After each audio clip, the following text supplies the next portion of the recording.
I think it's not what you do in your backyard, it's where you go to find inspiration and to go out to natural areas. There are lots of preserves in Florida. Florida is blessed with having many preservation areas, water management districts, county parks, state parks, federal lands, that they can go out and look at nature to find out what grows and how it should grow. And it's not just the individual plants, but it's the combination, the assemblage of plants that makes for interesting gardening.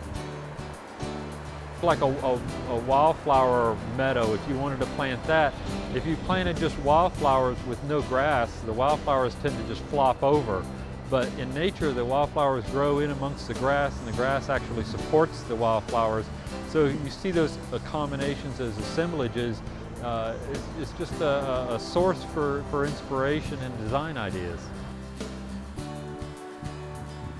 Especially with native plants, and you're doing a habitat planning for wildlife, nature's the place to go back and see how things grow. You can see, what their cultural needs are, but also you can see how big plants grow. I've seen so many landscapes where people will put in plants right next to a house, and then in 3 or 4 years they have to start either pruning them real hard or pulling them out. So you can not only see the art of nature, but you can see the cultural needs. If we see nature as an art form, then Florida has one of the most impressive art collections of all time.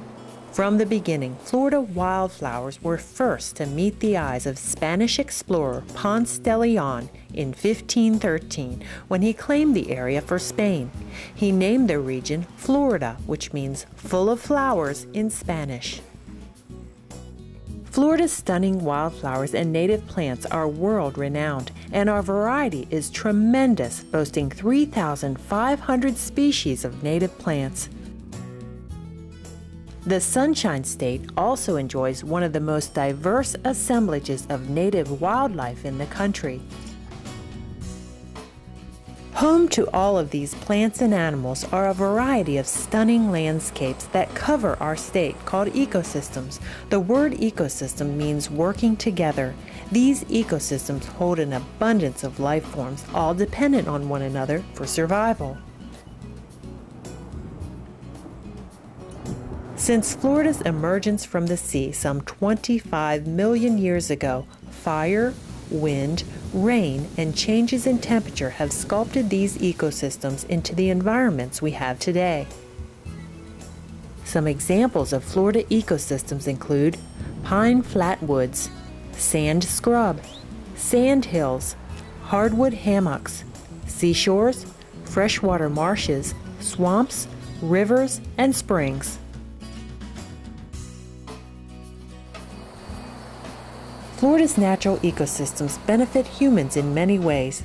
They perform essential life support services such as purifying our water and air, regulating our climate, and detoxifying our wastes.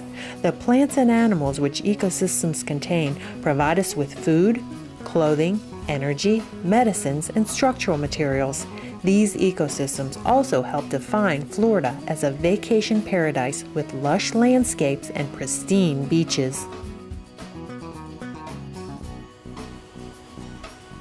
Florida's natural lands and ecosystems are also critical to the mental health of Florida residents. The old colloquialism of getting back to nature has a lot of underlying meaning. People need to return to natural areas to be renewed. It has a calming effect, it has a healing effect.